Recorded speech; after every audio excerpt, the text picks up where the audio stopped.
अखंड हरिनाम 3 तारखेपासून या ठिकाणी चालू आहे आणि गेल्या 7 दिवसामध्ये हजारोच्या संख्येने भाविक भक्त या ठिकाणी उपस्थित प्रवचन, कीर्तन, भजन या माध्यमातून आपण या ठिकाणी उपस्थित आहोत आणि अशा या देवखराला एक फार अध्यात्म आहे। गेल्या अनेक वर्षापासून या ठिकाणी हनुमानची मंदिर आणि त्यांची मूर्ती या ठिकाणी विराजमान आहे।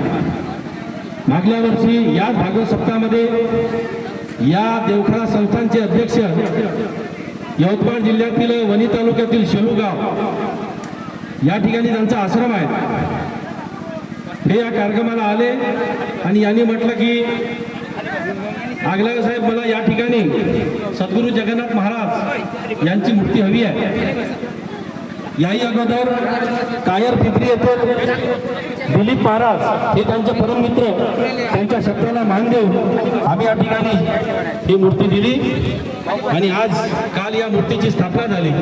मी आदरणीय अहिर साहेबांना विनंती केली की आपल्या वरोरा तालुक्यामध्ये ताळोबाच्या जंगलामध्ये फार एक पुरातन काळी हनुमान मंदिर आहे, परंतु शासनाचं प्रशासनाचं त्याच्याकडे दुर्लक्ष आहे। गेल्या 1 वर्षापासून आम्ही त्याच्याकडे पाठपुरावा केला, आपल्या माध्यमातून सुधीर भाऊच्या माध्यमातून आम्हाला त्या पाठपुराव्याला यश आलं आणि या ठिकाणी आज 36,000 जमीन संस्थाला सरकारच्या माध्यमातून डोनेट करण्यात आली।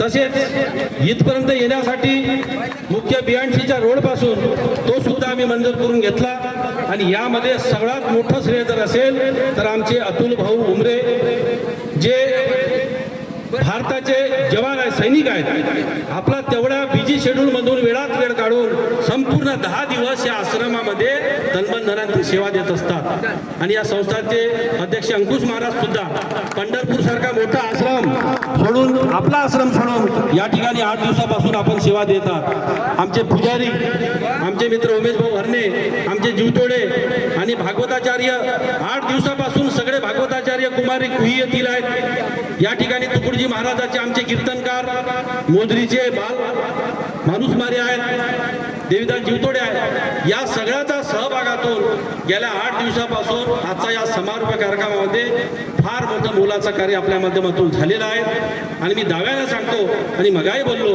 की तुकडोजी महाराजाला राष्ट्रसंताची पदवी ही या भारताचे पहिले राष्ट्रपती डॉक्टर राजेंद्रप्रसाद यांनी बहाल केली, त्यांच्या कार्यामुळे, कर्तृत्वामुळे झाली आणि सद्गुरू जगन्नाथ महाराजांचं 1000च्या वर मंदिर आपल्या महाराष्ट्रामध्ये आहे, मध्य प्रदेशामध्ये आहे, इकडे तेलंगणामध्ये आहेत, आदिलाबादला 1000च्या वर मंदिर आहे आणि त्याच्यामध्ये आज आपण एक मंदिर ठेवून त्या मंदिराची पुनर्बांधणी, आता मूर्ती तर दिली पण देवाला आपण देवघरात ठेवणं।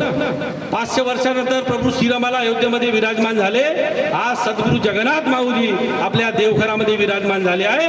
त्यांच्यासाठी आपण भविष्यामध्ये आपण लोकवर्गणीतून, लोकसहभागातून, आदरणीय भैयाच्या माध्यमातून त्यांच्यासाठी फार विकासाचे काम आणि चांगले काम आपण या ठिकाणी करणार आहोत आणि अशा या पुण्यभूमीमध्ये आदरणीय भैयाजी आपण आलात, आपलं या संस्थांच्या वतीनं मी मनापासून अभिनंदन करतो आणि अंकुश महाराज यांना मी थोडी विनंती करतो की आपण अल्प 2 शब्दामध्ये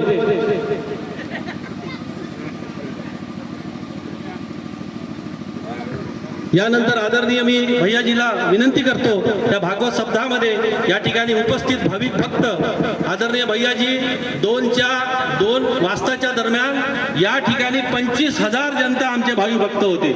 या जिल्ह्याच्या कानाकोपऱ्यामधून या ठिकाणी श्रद्धाळू या ठिकाणी उपस्थित येतात, एवढं हे श्रद्धास्थान आहे।